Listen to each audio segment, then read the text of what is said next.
Hi. Hello. Good evening, everybody. How are you doing? Welcome to this panel session we're about to have. My name is Valerie Ike, and I'm a TV presenter, content creator, half of a podcast, and I'm on this very interesting panel. I'm super excited to be talking to the three people on this panel because they're people that have worked very hard in the entertainment and content creation space. So there's definitely a lot to learn from them. The first person right next to me is Evie Westwick, and she's a channel head for African Magic. Can you give her a round of applause, please? Thanks, Valerie. Hi, everyone. Nice to meet everyone. And then next up, I have Tayo Aino, and he is a content creator. And he's a storyteller too. I'll say he's a storyteller. Yeah, hi everyone. Nice to meet you guys. And then last but definitely not the least, I have Wendy Thomas, and he is the creative director of Amado. Hello.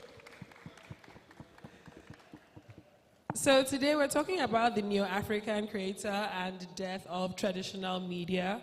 And in simple terms, that's pretty much how content creators in this day and age are maneuvering the entertainment space, and how old school media is kind of in a way phasing out, and we're more on the internet as opposed to watching TV and satellite and stuff. So when you talk about how content has come now, we talk about like platforms like YouTube, Netflix, Showmax, and stuff like that.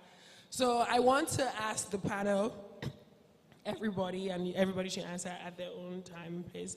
But I just wanted to know, for you, what is the most interesting thing that we have? Because I feel like everybody here has experienced regular television and has now moved into the internet space.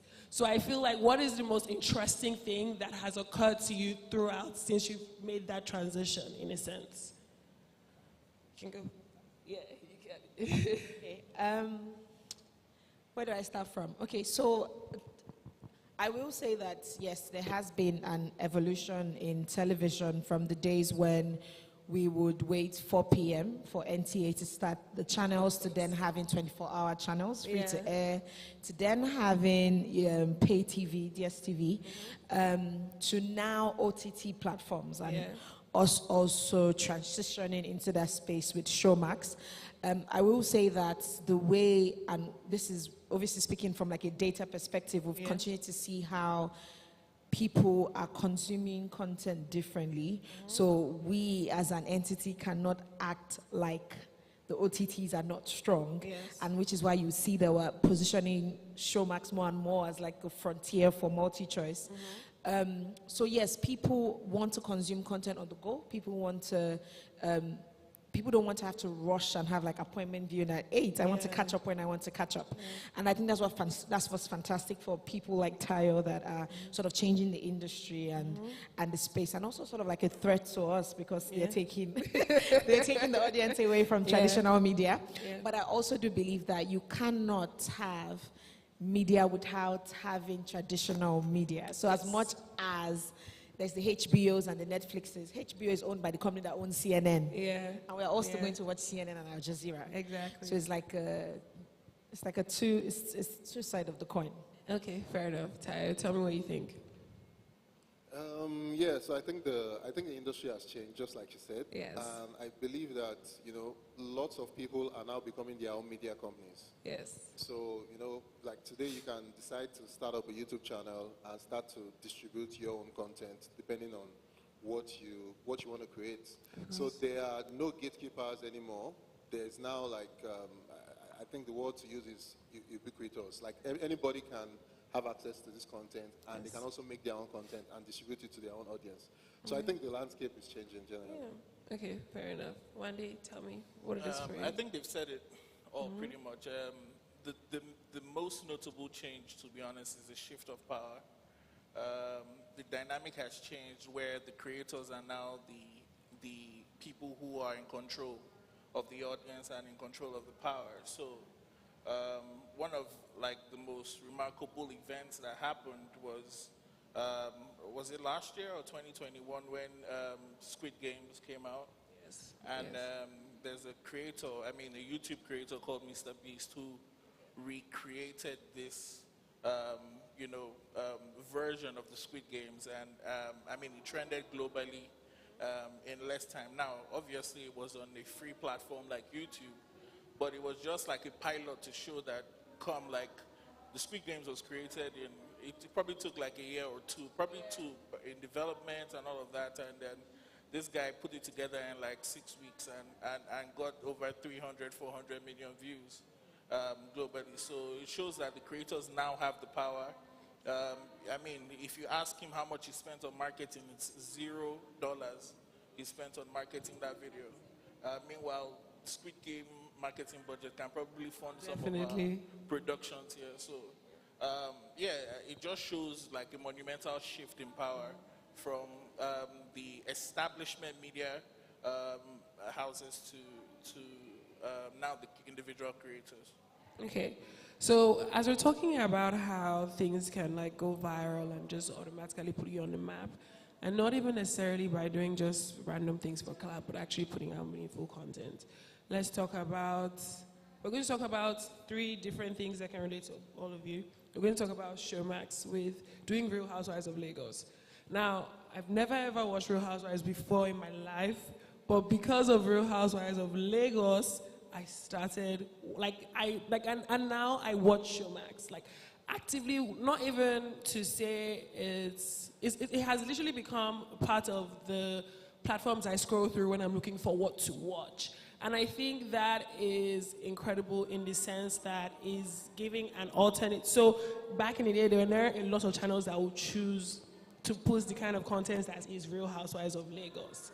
And I think that sort of gives you the edge. So we're going to talk about Real Housewives of Lagos for you. We're going to talk about your own platform and how you have managed to gather so many thousands of views by storytelling. Like we're talking before the panel started, how you did something with jazz, I would say. And then one day you do so much content on Mado, but I like how Pikas has just organically been something that can be like a flagship show easily for Mado. So let's talk about those 3 things. Let's talk about that. So are we speaking to Showmax or specifically to Real Housewives of Lagos? Everything. Okay, so the beautiful thing with what Tayo and Wandia said is with traditional media, there's a lot of limitations in what you're able to do. And so we also have to be strongly regulated. I don't know how to put that, but for us to put anything on Africa Magic, we have to cut down because you don't want a fine. You have to be intentional. With Showmax, we're able to fly under the radar, and I think that's where the creativity in the content comes from. So when we're having content workshops, there's 2 separate entities. There's Africa Magic and then there's Showmax, because with Showmax you can stretch the envelope and nobody's really going to stress about what you do. I think what you mostly worry about is the territories within which we can release them to. Okay. So with Real Housewives of Lagos, it's a successful franchise by Bravo, and everybody loves Real Housewives, right? So we thought to ourselves, why not localize it? Like there's also some fantastic housewives here that have the opportunity to give the sort of crazy that you get from like the Real Housewives of Atlanta or Beverly Hills, whatever the case may be, and then test it out like a litmus test. If it works, it works. If it doesn't work, it doesn't work. And we put that out and boom. So from then on out, we're now having lots of other spins of like different housewives that would come along the line. Looking forward to Abuja.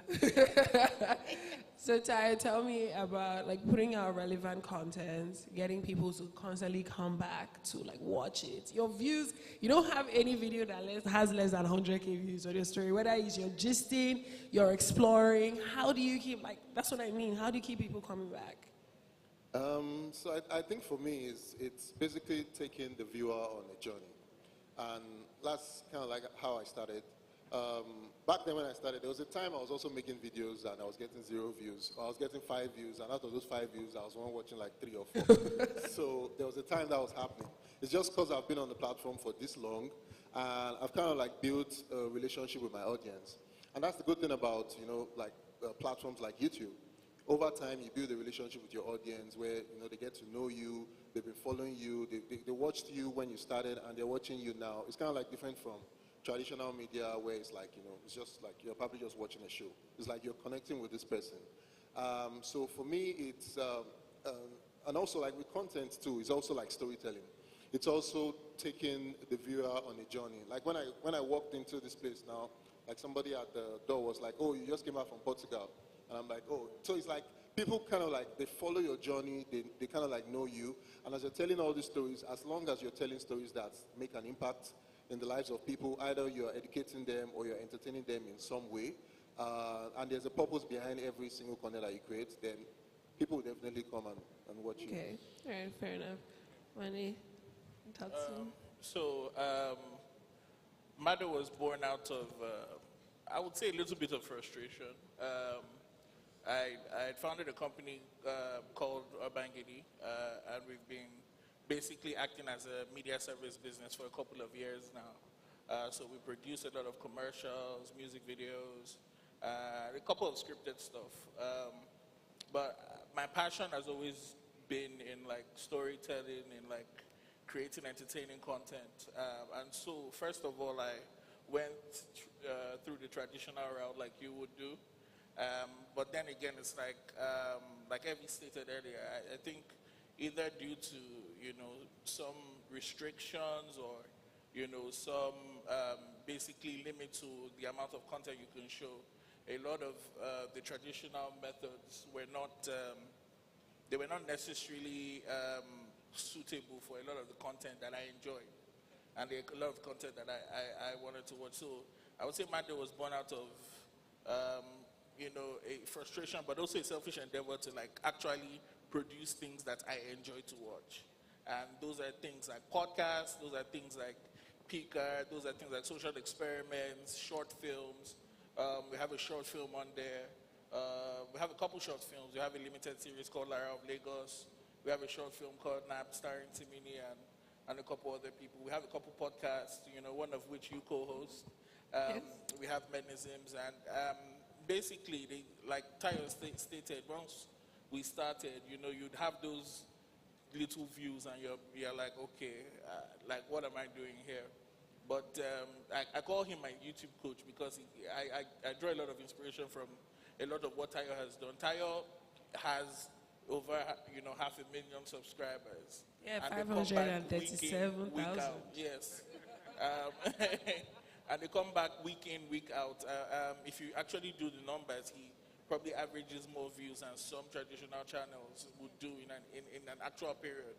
And so when I looked at that model, I was like, you know what? At the end of the day, I kind of had to find a way to because you sometimes get into the cycle of trying to complain or trying to just get frustrated, and then there's analysis paralysis. You don't do anything. So we decided to build Mado, which was basically, let's come up with some creative shows, let's come up with some entertaining shows, and then we'll just keep producing them in a vacuum, and hopefully our audience finds us. And that's one thing that we've been building on. We've been around for about a year. We just hit 30,000 subscribers organically. Okay, round of applause for that. Yeah. and part of the journey, especially with a show like Pika, which is like a blind dating show, was just something that took us unawares. We put it out. Actually, today is February. So February 12th last year was when we put out Pika, the first episode. And currently it has like 300,000 views or Yes, something like that. yes, because And it was out of like zero marketing, nothing. We just put it out like, okay, hope people like this. And so I think the major key with Mado, and what I showed us, is that entertainment is now decentralized, right?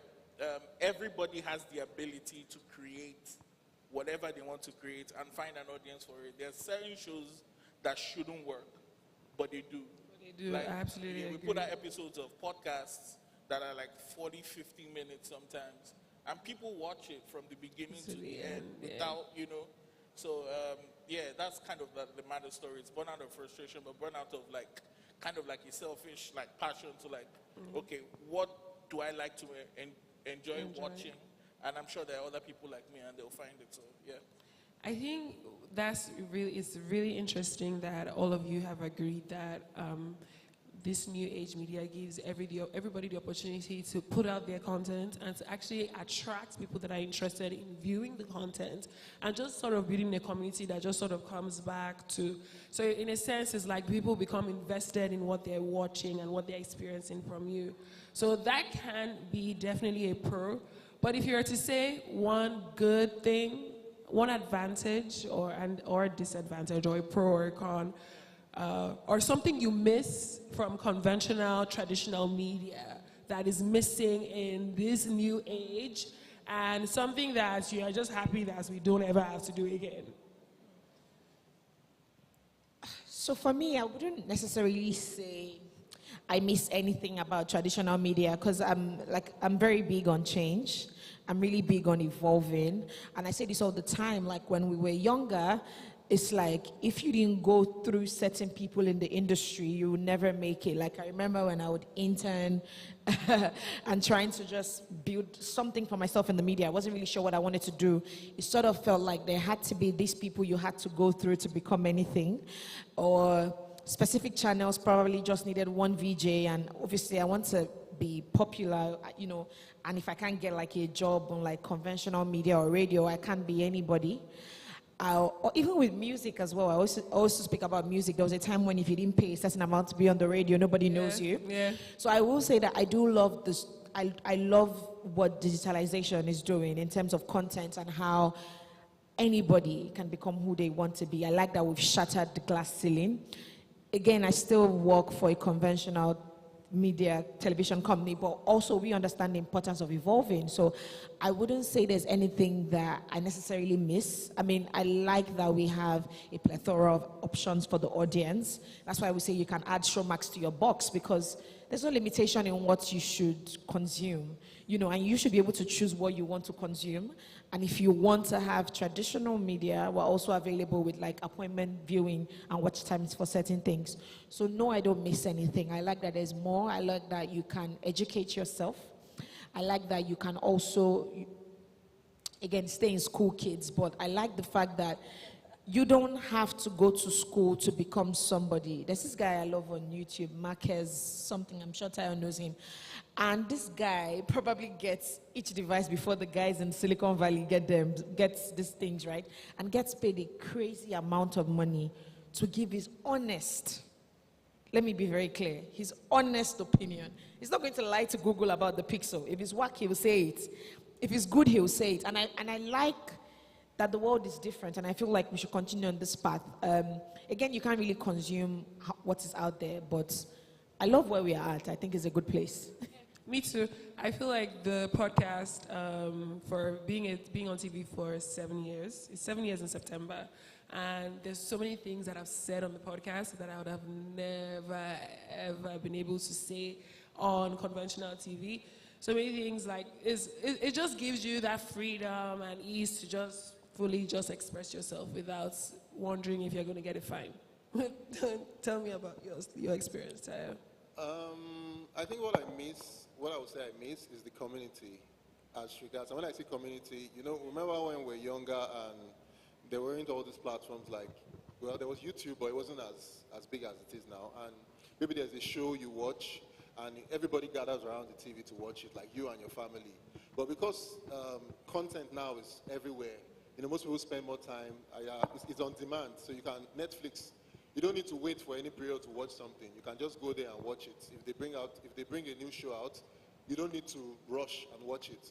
But there was a time when, if there was a new show out, you gather, you call maybe your mom, your dad, your friends, and everybody gathers around the TV and they watch it. So that community is kind of missing. And also because of social media too, like everybody's mostly on their phones. So there's that disconnect as regards like, that old community that used to exist around watching stuff so I think that's the only thing I would say. So you don't like the disconnect. It's like everybody's just on. So I think I agree with you in the sense that like a lot of times you go to parties these days and you just see guys in the corner on their phones. And then you just peep and you see them watching a football match. You're at a party.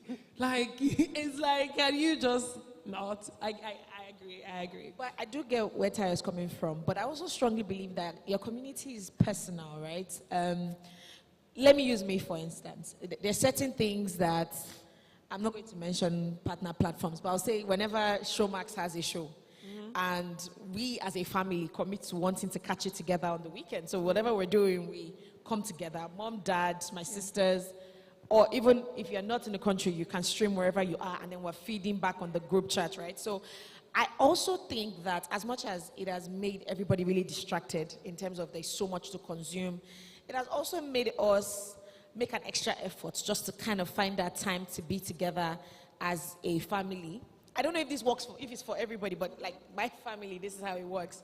And so we're able to watch, dissect, insult on the group chat, because if you haven't watched it, you sort of cannot follow the conversation.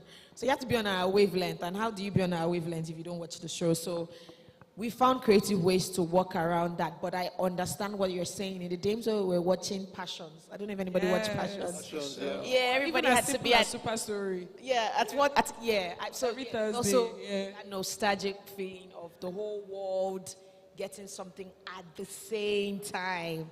Yes, that definitely changed. Okay, I think the one thing I miss is the budgets.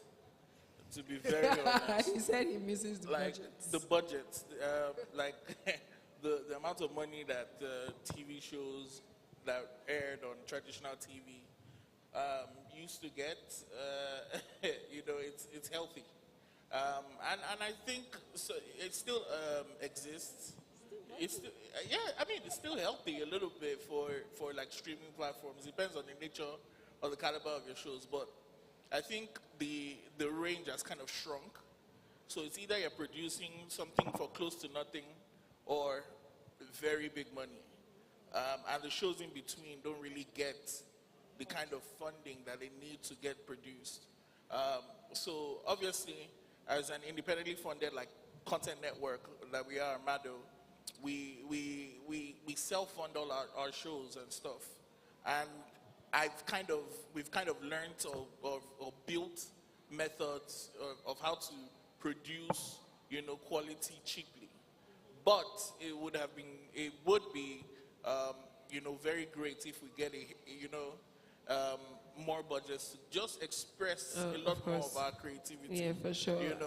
I think creating content independently can be very expensive. Yeah. I mean, I have a YouTube channel that I've abandoned. I'm not proud of the fact that I've abandoned it, but the reality is that I have, and it's because I just can't deal. And I thought about a podcast for a long time, and I just kept thinking, who is going to fund these terms? I'll buy mic, buy camera,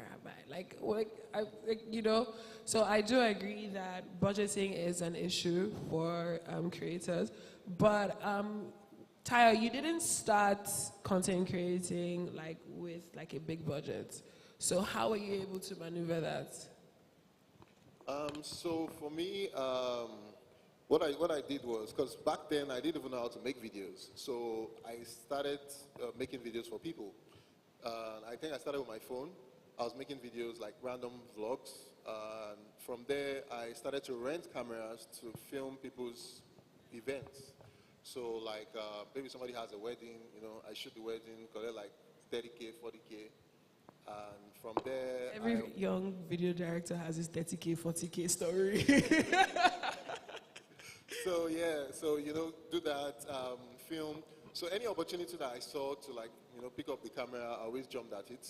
Filmed events, filmed birthdays, filmed mostly events actually. I did a lot of events, and I think eventually then I started.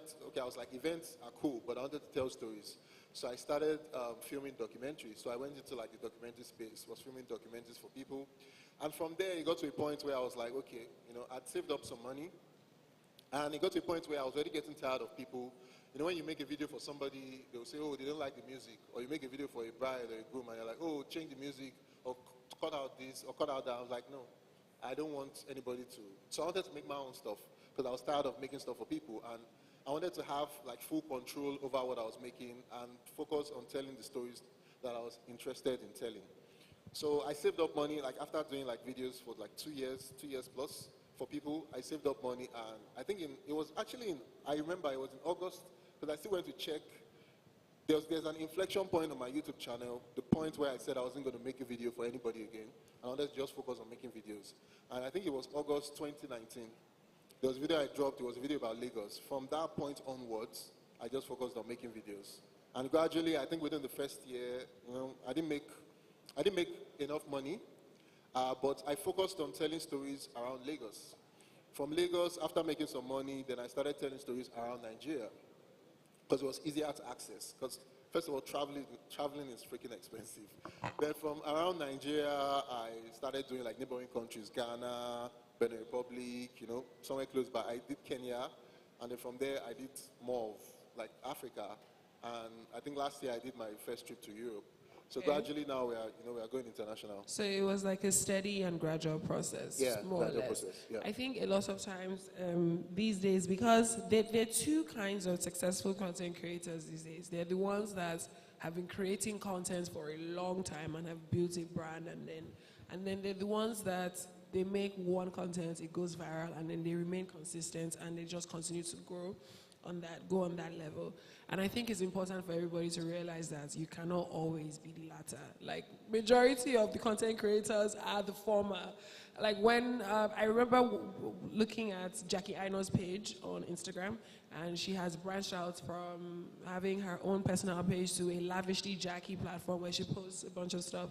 And I think when people see her page, they're like, oh, you have an elevator in your house. Like, what are you doing for money? But they don't realize that she's been doing YouTube for like 10 years. Yeah, so I think that's something very important that we all need to remember. But if you're going to talk about one tool, a digital tool or a digital platform, one source that you feel like is untapped by a lot of content creators, what would you say it is? Whether it's a social media platform, whether it's an app that can help you create better content or whatever, what is that thing that you say that you think is an untapped resource in the content creation space? Yeah. Untapped resource, I don't know, my favorite social media platform is still YouTube, because of the connection you can build on top. And just to even add to what you said earlier, when you were talking about the fact that, a lot of people, like looking at Jackie I know now and looking at her page and seeing that, she's where she's currently at now. Even somewhere like Mr. Beast spent like 5 years plus making videos where nobody knew about him. He was making Minecraft videos, people were not watching him. Even the MKBHD I think he said he made over 100 videos before he got to 1,000 subscribers or something. So there's that growth stage. And most times it's best for you not to rush it. It's best for you to learn, because that's where you really learn what you actually want to do and if you actually love making the video. But back to your question, for me, I think it's still YouTube. Some people say TikTok, but for me, I like long form content, so YouTube. I think just to add to the growing pains, I also strongly believe that a lot of people also are not willing to sort of put in the work and take the time to get to where you need to get to. And I'm not I don't believe in long suffering, right? Because some people will say, oh, people just want you to suffer for. No, I don't believe in long suffering, but I also believe in putting in the work. And a very good example is just sort of how with filmmakers, for instance, that we deal with our content creators for traditional media. Everybody wants to know the budget I gave to the other person, so I can sign that same budget to them. However, the difference is one person has been in this industry 10, 15 years, and if I go to sleep and I sign this amount, John Ugbe is not going to call me and say, where is the money, And then for you, it's almost like you're new. We barely don't even know you are trying to test the water. Or we're trying to test the water with some format, for instance. And you're saying, oh, you want the format, you want the amount I paid for the Buzz Big Brother that Toke's hosting. You want the same amount. When I know clearly that the Buzz is probably the most watched content on Showmax at the time it's running. So there's the patience to get where you need to go. And then there's also understanding the reason why people do what they do. And yes, Jackie has been in this industry, 10 years, from when she was screaming on her YouTube to now driving G-Wagons. And people think that she hadn't had the hustle. Yeah, so the hustle is part of your story. It's just how creative are you with the hustle that matters. Okay. I think I agree with what Evie said, but I also believe that with traditional media, I think part of evolving is that a lot of these companies need to take a few more risks as well.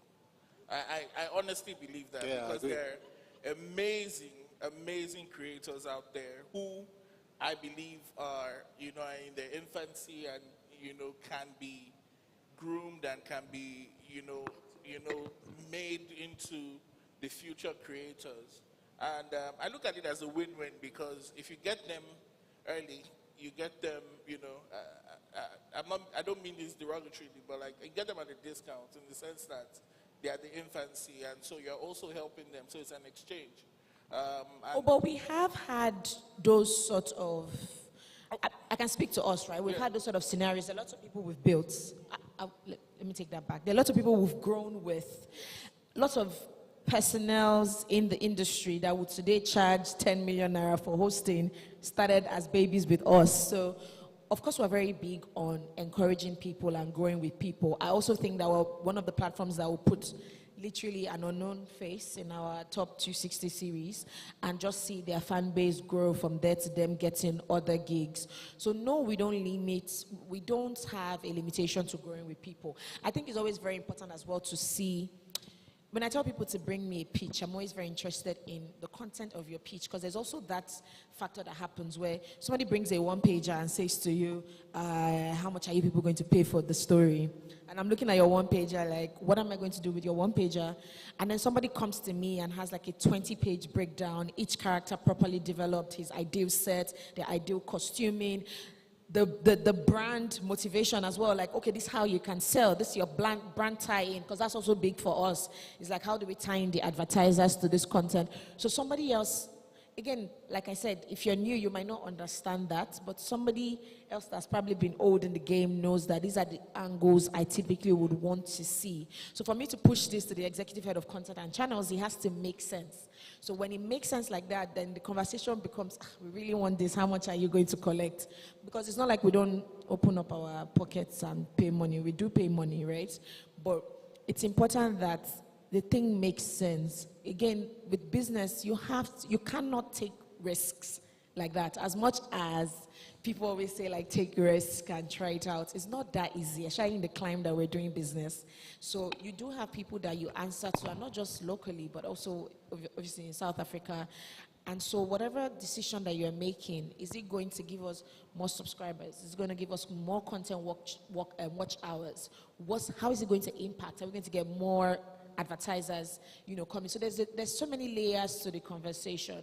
So when I'm saying to someone that I'm actually just trying this out, I'm trying to see if it works, because if it does work, boom, we've done something amazing. And a good example is Off Air with Bemi and Tools, right? We've never had a podcast on Africa Magic or Showmax or whatever. Like, what are we doing with podcasts? We just want drama. And I said, let's try this out. Like, what's the worst that can happen? Let's acquire some, see how it goes. And it went well. And then we commissioned some episodes, got sponsors. And again, commissioning budget is always very different. And so the girls are happy because, they made money off of the show. And so from let's try it out to it going well and then it getting sponsored, things like that opens up the business's perspective as well to, okay, we can do this. Real Housewives of Abuja was a very good example. It's not something that we necessarily wanted to do. We just wanted dramas for Showmax. But then we did it, and it's one of the most successful shows on the platform. And so it's like, okay, we want more. Now we want more. So it's not really easy to take risks, because we have taken a couple of risks that they didn't go well. And so the person that is responsible for that risk gets the cane. So we also have to be careful, because it's still a business, and you still have to make profits. So I have a question. How do you guys know what determines that a show is successful? So we have data that is very personal to us that we always check. So every decision we make is based off of data. So your average TV rating, the average number of minutes people watched before they switch the channel. We monitor everything that we put on the channels. And not everybody has access to it, but we have access. So even third-party channels on our platforms don't have access, but we know, because we have our DSTV eye. So we know, okay, people are watching this. People are not watching this, so don't bother with this for the second season, or go ahead with this, angle. And then we also go to the streets, so we'll conduct research and ask the audience, what do you want to see? What are we lacking in? What do we add? Oh, you want variety? You want this? And then we just workshop how to bring that to the channels. Okay. I wanted to add something. So I think one of my problems with traditional media is that it's very slow. Everything you've mentioned now is just, as I'm just looking at it, I'm just like, I just want to go out there, make the video, put it on YouTube, and if the audience decides that they actually love it, then that's a success. If I post a video now on, I'm not even talking about my YouTube channel, but let's say, like recently, we even had an idea. We opened up a new channel. It was called Rediscover Africa, and we created a show where we wanted to document the lives of, young people in Nigeria, and we posted some episodes. And I think within the first 2 weeks, we grew to over 10,000 subscribers. And the show had, I think, altogether, I think probably over 300,000 views. And I would like to put this out there because I know a lot of people who are watching this are like creators who want to start making content. If you have an idea that you want to make, just, kind of like go out there and make it. I'm not saying this to like push down traditional media, but I'm just trying to say that instead of waiting for traditional media to kind of like give you the acceptance and open the doors for you, if you have an idea, just go out there, film it, and push it online. There's YouTube, there's TikTok, there's Instagram. If your show catches fire, then they will be the ones coming to knock your doors. So I just want to add that. There's also that, yes, traditional media is slow. Traditional media is different. Traditional media is not as edgy as social media, whatever the case may be. Social media doesn't have consequence. I don't think social media has consequence. Can somebody come and shut down your house? I don't think so. They will kick us out of Lagos. They will kick us out of Nigeria if we do something wrong. So yes, we do have a lot to lose. And so we have to be extra careful. I'd say that as even someone has been on both platforms, I can't categorically say which one I prefer better. I would say traditional media has definitely had its pros for me as a TV presenter, is from getting recognized, because one of the shows show on terrestrial TV, so it's like from getting recognized to even like people that park your car, so you have that much reach. But then also, I find out with the podcast, every single time that I go out, someone's like, oh, I watch your podcast, or I listen to your podcast, and I really hope they're not lying to me because it happens an awful amount of time. So like I say, like in terms of like reach in particular, I think it's kind of a level playing field for both platforms. So I'm going to give the audience an opportunity to ask questions if you have any questions. Yes.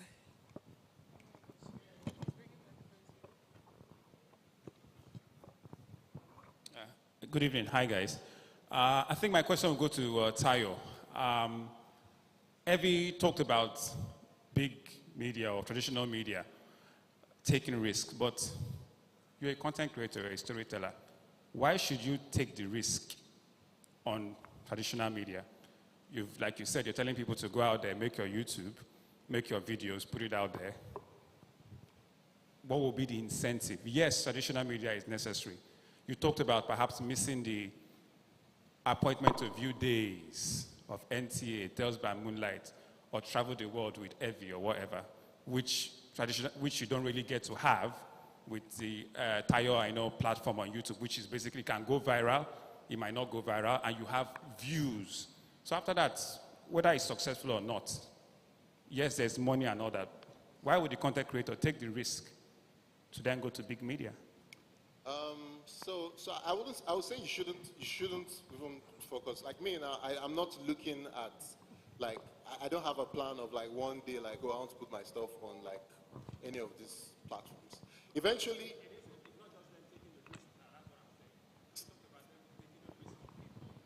yeah.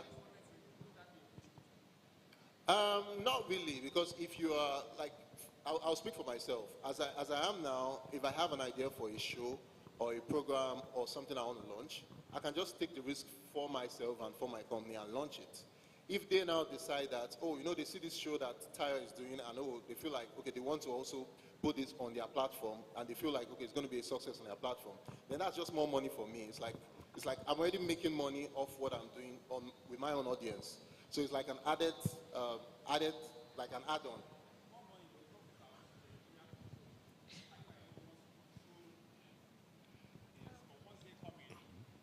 Sorry, Can I also wanted to say this. There's certain things that no matter how much, if you decided to sell that content to them, him being a content creator means that he can always create another kind of content. Selling that particular kind of content to the brand doesn't diminish or reduce anything that he can eventually decide to do. And I think this is something that a lot of people ask about. And I was having a conversation with somebody, and people are like, "Oh, but why would you sell that idea?" I can come up with a different idea. Like this, if you are so into being the content and not as opposed to trying to create something out of nothing, you'll be able to create more content as opposed to feeling like, oh, I've sold this one, that's the end, what am I going to do next? Does that make sense? I think just to also add, I think there are two very distinct platforms. And I think that's where people also make a mistake. My audience behaviors for Showmax is not my audience behaviors for Africa Magic. And the territories within which Showmax is most successful is not the territories within which Africa Magic is most successful. And so it's two very different audiences. And that's why sometimes I say to people that, yes, you might have the OTT on lock, right? But then locally, the person that sells in Alaba, for instance, might not know how fantastic you are on YouTube, because your audience is more diverse, right? But at the end of the day, when brands want to have conversations, they're very big on who owns or operates within the local territory that knows the audience, that I'm certain that whatever it is I'm giving to this person is going to feed to my end user. So I think that's the only place where I would say YouTube sort of limits what people like Ty are able to achieve from this region, because yes, people that are sitting in America, for instance, have access to those marketing budgets from like top level. When it starts to trickle down, because YouTube doesn't exist in, as far as I'm concerned, the head office for most of these platforms are not here.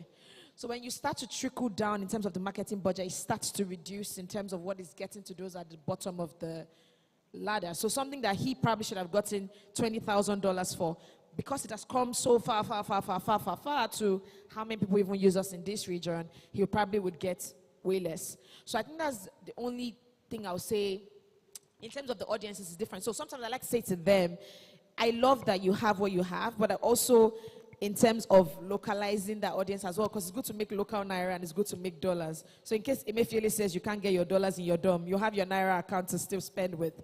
So I think, yes, he might not care for that, but I also sort of feel like you do have to have both.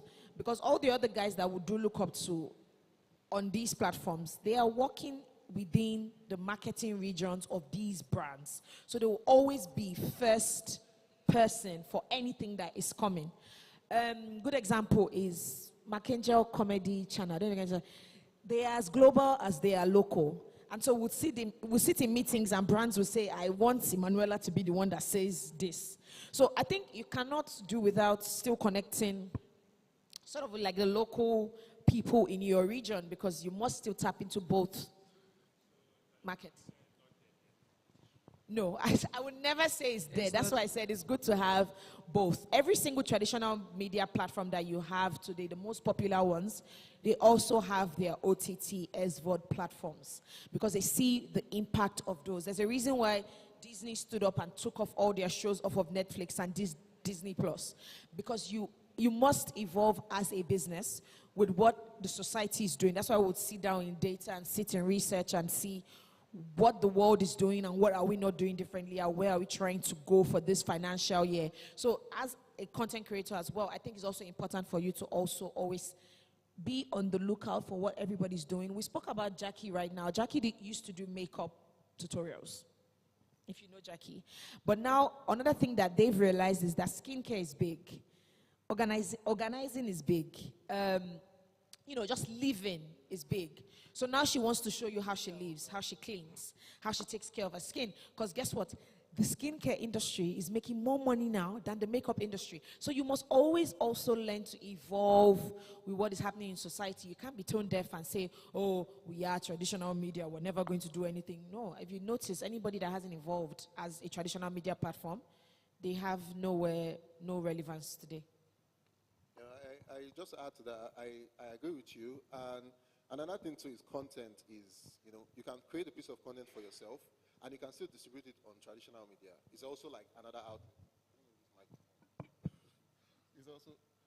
It's also another outlet for you. So, and also because it's digital content, it doesn't mean that, if I make a video and put it on YouTube, I can still have a deal with Showmax and also distribute it on their platform. It's just distribution. It's like another, the more, the better, exactly. So, I don't know if that answers.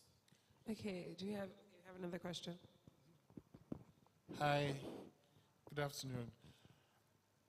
Speaking about quote-unquote new media, I'm curious about if, because most of the content on new media is being channeled, being created for millennials, Gen Z, these young people, are you guys not losing out huge advertising coin that is out there to be made by creating content for like older people? Are older people not supposed to be part of your audience?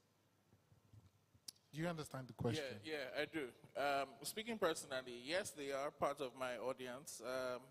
They're just not my priority, though. And the truth is that people who advertise, a lot of brands who advertise, target, millennials and Gen Zs because obviously they're in in the life cycle of every human being. There's a period where they start to make crucial decisions on things that they would go on to use for the next 10, 20, 30 years.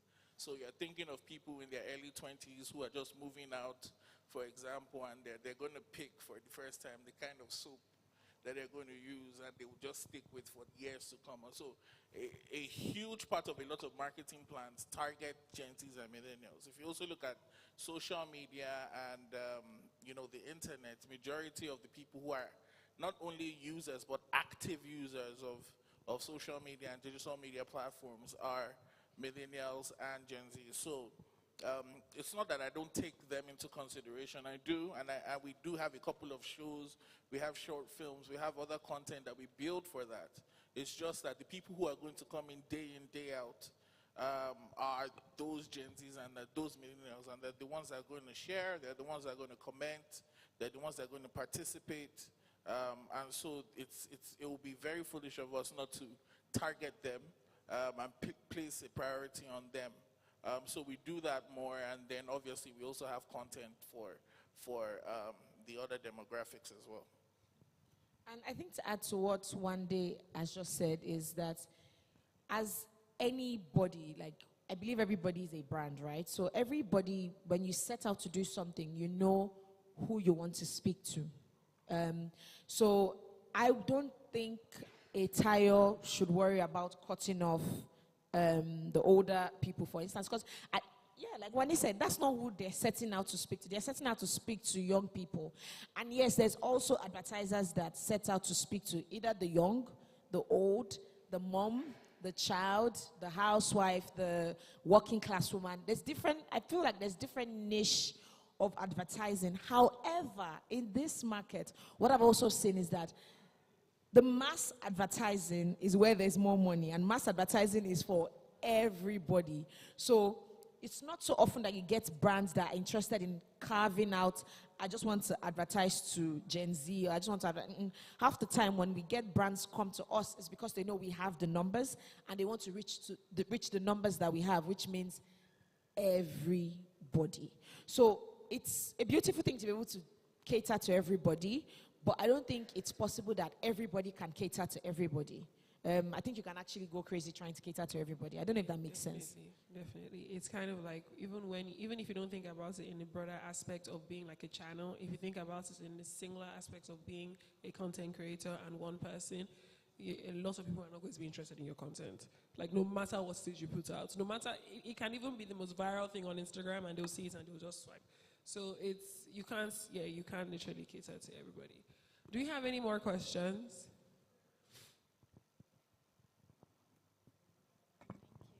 Hi, my question is to Mr. Tayo. Regarding YouTube, would you advise niching, like as soon as you start, or would you advise that you explore different things before you eventually find your own path? secondly, like, how do you manage, like, monetizing content, and not just from the platform like YouTube? If you watch like international channels, you see them saying, "Oh, this video was sponsored by," but we don't really have a lot of Nigerian videos that do that. How can Nigerians monetize their own content, specifically YouTube, from brands? Those are two questions. The last one is for Ms. Valerie. So, as someone who is trying to go into the like presenter space, and we are talking about transitioning between traditional media and the internet and everything, would you advise someone that wants to like do what you do to go straight into one, or still try to explore both like you are doing?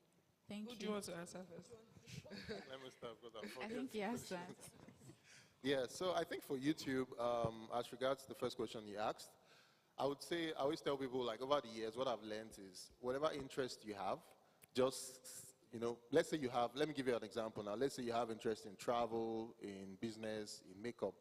Make one piece of content on each of those different spaces, like each of those different spaces, and just keep making one of each.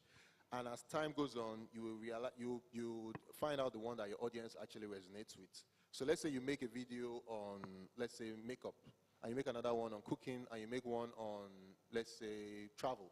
And then you realize that the one on makeup and cooking maybe get like 500 views, and the one on travel gets like 10,000, 20,000 views. Then you can now decide that, okay, you want to focus more on making travel content and eventually maybe add something else as time goes on. Because why I say you should start with your interest is what you're trying to find out is the intersection between what you love making and what people like. That's YouTube basically. Like, you have to find what you love making and what people like. Once you can find that, then it's easier for you to keep making content. As regards to the second question, you said, you said something about brands sponsoring content. Yeah, gradually, like 2-3 years ago, lots of brands didn't understand, and I can tell you from YouTube, lots of brands didn't understand like the value of Nigerian brands, especially. They didn't understand the value. Yes, they didn't understand the value of advertising and doing sponsorships on like YouTube channels and all of that. But it has changed. Now, like I think over just last year alone, I know a lot of people that got lots of brand sponsorships, and some of them you can even tell them to pay you in dollars. Because if you have a rate card and you only collect dollars, you tell them to pay you in dollars and they pay you. So it's changing. So now if you're thinking of starting content, like yesterday was the best time to start making videos.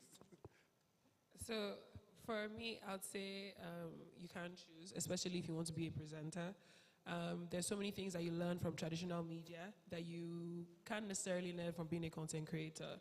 I think when you think about the fact that when you think about the big shows, when you think about The Voice, when you think about Big Brother, when you think about The Buzz, it's hosted by people that are actually TV presenters. Hosted by Ebuka is going to be a long shot. I'm not saying it's impossible, but it's a very long shot for a brand to be looking for a host for a live show and they go and look for a TikToker. Is more likely. Yeah, I can lay on that because I've worked with probably all the biggest names. Valerie knows. Exactly. We will not sit in a room Yeah. and say we saw this girl TikToker on she's TikTok. very vocal. Let her host Big It's Brother. not It's not gonna going to happen. Yeah. So with the media, you must build that experience. Yeah. You must build that name. You must have that credibility. There's something called street cred. You have to have that street cred. I have to be confident enough that because as a presenter, you're not just a presenter, you're also an ambassador for the content. Yes. So there's times we're trying something new out. And if the host cannot carry, you've ruined that entire format. I think being a presenter teaches you so many things. And once you've done live TV and you've done live TV well, I think there are very few things that you cannot handle. I think you can transfer your skills from being a presenter into being a content creator, but you can't necessarily transfer your skills from being a content creator into being a TV presenter. There are things you have to even also know technical terms. You can't be, people think TV presenting is all fun and games, but you actually cannot be an airhead if you want to be a successful TV presenter. I've tried it. So I can assure you. I'd say that It didn't go well. yeah, like you have to know what you're doing, and you also have to be very confident and be sure of yourself. But the good thing is that in the meantime, while you're trying to chase a career in being a TV presenter, you can always just create your own content and just do content creating on the side if you really want to be a presenter. But I think you can't choose. You definitely can't choose. Yeah, like you can do whatever you want, but the reality of it is he presenting So a traffic show that let people are me- interested in watching? Yeah. So for instance, Travel Better, he has a Travel Better deal. That makes sense. I'm Travel Better. I'm Booking.com. Who can speak to Booking.com? It's Tyra, I know, right? However, like I said, if she's speaking to presenting big format shows, you cannot. I've tried it. So there was a time when we used to want to dabble where we felt like if you have 5 million followers, let's call you and try you. We wasted an entire day of teaching and coaching, and it didn't go well. And we ended up going back to go and look for our regular people that probably have 1 million followers, and we're just fine because we're certain that they will do a fantastic job. Exactly. So I have something to say about that. Okay, Again, so we need to wrap it up. yeah. Yes. Again, I know it's tough, but that's why a lot of people keep complaining that we see the same faces. We need to, at some point, and I know it sounds repetitive, but the risk taking is part of the job. Whether it be coupling them up with experienced hands, mixing and matching, putting them in front in like, okay, start with like this small section of the show, handle 5 minutes. We need to build that up because what is going to keep happening is that we have the same, and I have no problem with experienced hands, but there has to be more diversity with our content. There has to be No, more. but then, sorry to interrupt you, but there's so many more other presenters that are also fantastic at doing it. It doesn't have to be a TikToker because when you do a live show, you'd realize that it's not fun and games. Yeah. It's the big leagues. You have to be able to think on your feet. It's not like... I agree. And we have to find those TikTokers that will take it seriously. Okay, fair enough. That's the number one criteria. I'm not looking for somebody that is doing it for vibes. Okay, fair. I've once told a creator to come for an audition and they came 3 hours late, and Then the production it's not- company is calling me. I'm not talking to that guy. Exactly. So I'm I talking mean, you about just the guy. you just feel like let's go to people that understand the Yeah. importance of discipline, Yes. and then it's just easier. Yeah. And I mean, if I tell Ebuka that his call time is 4:30 a.m., he's going to be there at 4 o'clock. Absolutely. I mean, and this is Ebuka. But then you see one small boy that does TikTok that will keep an entire. You can have 100-man crew waiting for one person because we went to go and carry TikToker. Yeah, but that's it's not better for us to respect those ourselves. guys. We're not talking about those. We're talking about people who will take it seriously, and then, like I said, find ways to groom these people because, like, whether we ignore it or not, right? I don't know about everyone. I'm 30 plus. TikTok is a different world, and there's a huge chunk of people, that live on that content. But I'm one day sure- I'll say this just to wrap up because Yeah. they say we should Yeah. leave. There's a TikToker that has 3 or 5 million followers. I don't know if you guys saw that video, but she had asked her followers to I come saw that. for a meet and greet. But I know There was one nobody came. there. Let me tell you something about the internet. It also can deceive you. You think you are more Scam. than what you But, are. but that's a different Shade. issue. Just No, be- no, no. Wait, no, that's no. a different issue because if that person was on YouTube, it's not possible. The reason why TikTok it's is a like that, facade. yeah, that's TikTok, but YouTube is different. Because if you have 200,000, 300,000 followers, the connection is deeper. So people will come, but TikTok is like 1 minute, so it's shorter. I'm always going to defend content I was going creators. to. So thank you so much to our panelists. We've had an amazing time having this conversation. I feel like if you leave us, we're going to stay here and talk about it. I'm sure they'll be very willing to answer questions that you have when we finish this conversation. Thank you so much for joining us and have an amazing evening. Thank you, guys.